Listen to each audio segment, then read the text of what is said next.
box. This is slide of duodenum. And so slide of duodenum, what you notice right away, hopefully, are the villi. That's a villus right there. That's a villus right there. Right? Here's another really good villus right there. Remember, when you looked at the stomach, it was flat across the surface. There was nothing projecting up from the surface. Only small intestine will have villi. So this is one villus right there. So as I'm looking at that villus, then I could break it into layers. So I could say, okay, name the layer right here at the arrow. What do I find right there? Simple columnar epithelium with microvilli. On the outside of the villus would be simple columnar epithelium with microvilli. What about the layer that I'd find inside of it? Good, lamina propria. Lamina propria. So I've got epithelium, then lamina propria. So again, the villus is made of epithelium, simple columnar epithelium with microvilli, and a core of lamina propria. That's what the villus is made of.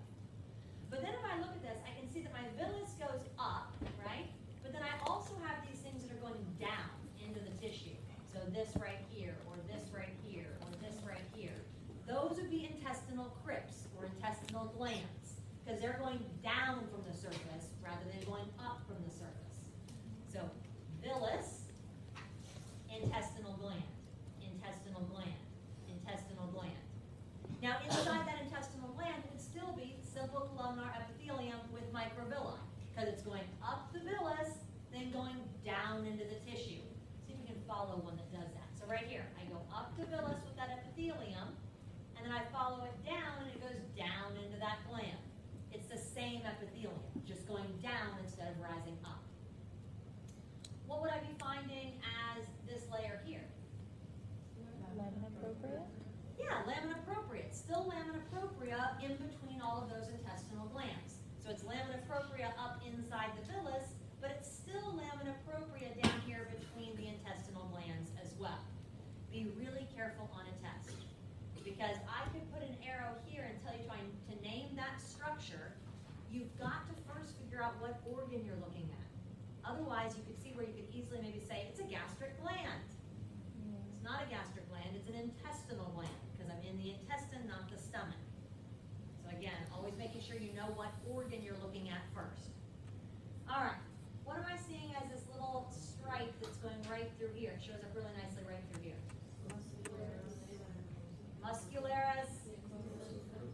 Muscularis mucosa. Muscularis mucosa, that skinny layer there. So from the muscularis mucosa right here all the way up to the surface, what layer is that?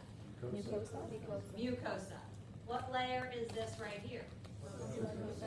Submucosa. And in the submucosa here, I can see these little rings of epithelium. That little ring of epithelium right there. Here's a nice one over here. There's a ring of epithelium right there. Those are duodenal glands. Okay. Those are those mucus-producing glands that make mucus full of bicarbonate ions. So these are all duodenal glands. It doesn't show up as nicely up here as I can see on my screen and through the scope. But basically I get a little cluster of duodenal glands here. Another little cluster of duodenal glands here. Another little cluster of duodenal glands here. And notice they're sitting in the layer of the submucosa. What layer would I have here? There's the muscularis externa. I can move down slightly and I can see this is muscularis externa. This is still muscularis externa, right? So I've got inner circular, outer longitudinal. We good? And again, if I were to say name the organ, you would say duodenum. Would you ever tell me it's the small intestine? No. No, because my question to you would be which part, right? Because they look different under the microscope. So if I asked you to name the organ, you'd have to be specific. It's the duodenum of the small intestine, or just duodenum. Questions about anything on this one? Sure. So again, this is villus. The villus is made of simple columnar epithelium with microvilli, with a core of lamina propria.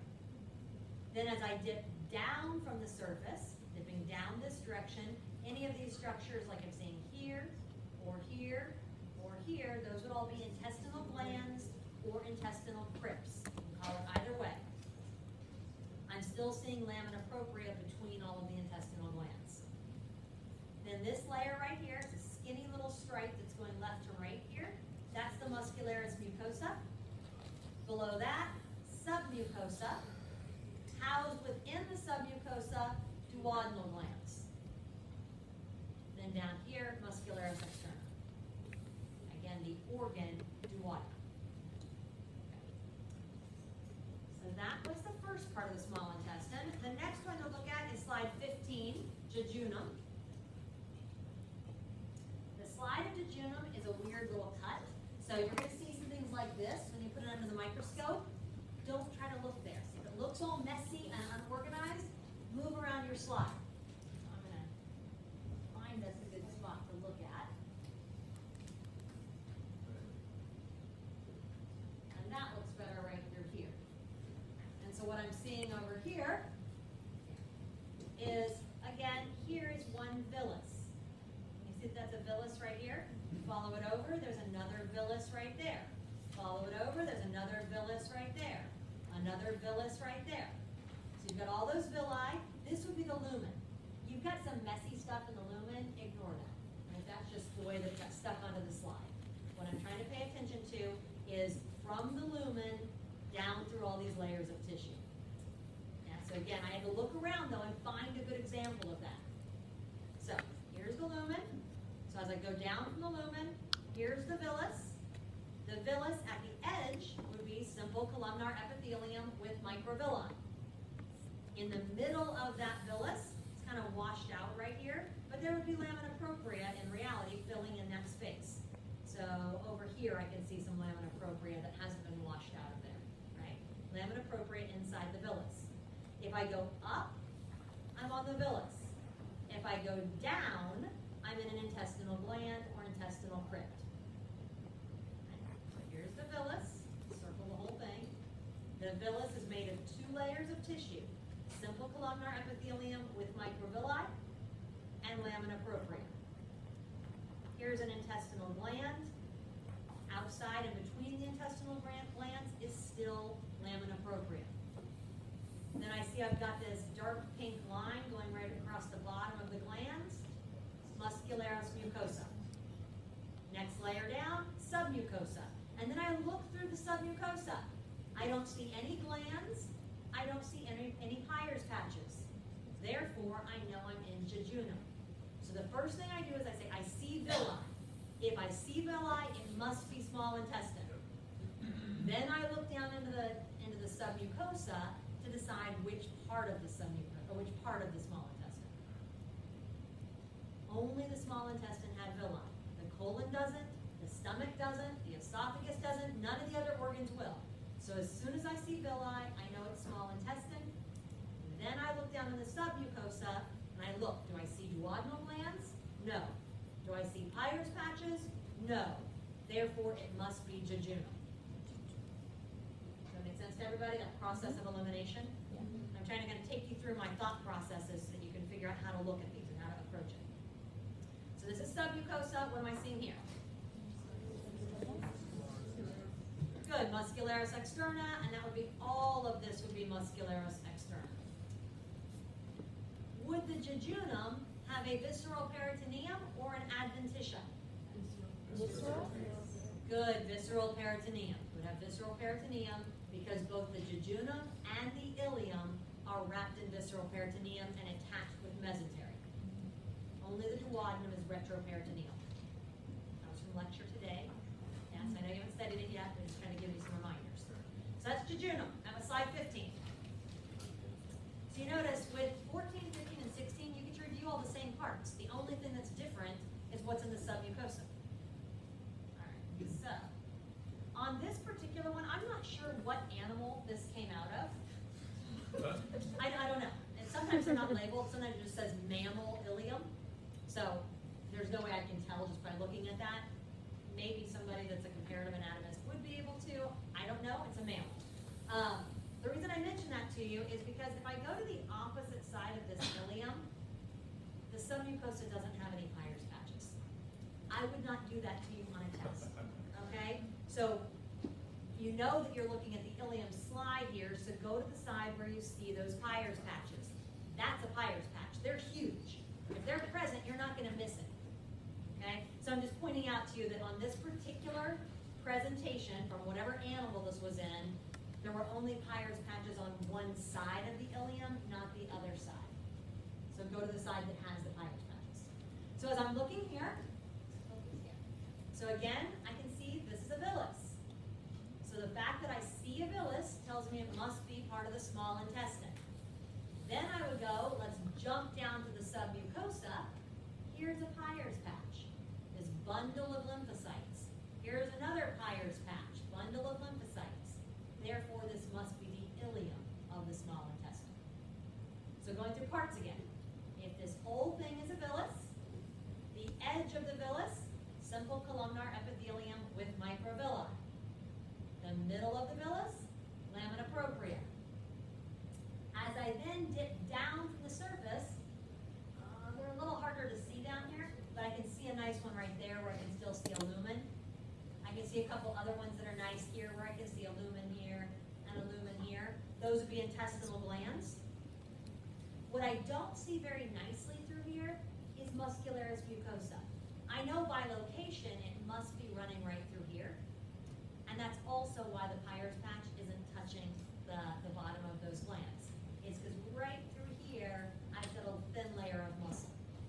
But I do recognize it's not showing up as nicely stained. You don't see it very clearly. But you know that by location, there must be a muscularis mucosa there. Then this entire layer here would all be submucosa. So the layer is the submucosa, the structure in that layer, a Peyer's patch. And then down here, I'm beginning to see muscularis externa. So again, you're looking at all the same features in all three parts of the small intestine. So you get a nice review, and then you have to look in the submucosa to determine which part you're in. Questions? Question. Yes. So the absorption is coming through the microvilli, entering the bloodstream at capillaries that are in the lamina propria. Exactly right. So how is that then coming in contact with these Peyer's patches?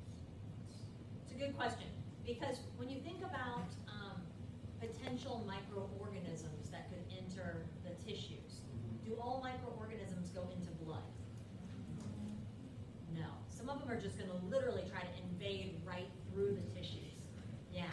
And so what you end up with, this question was, if absorption is taking place through the microvilli on these epithelial cells and goes into capillaries that are sitting here in the lamina propria, how would then these lymphocytes down here come in contact with that potential pathogen?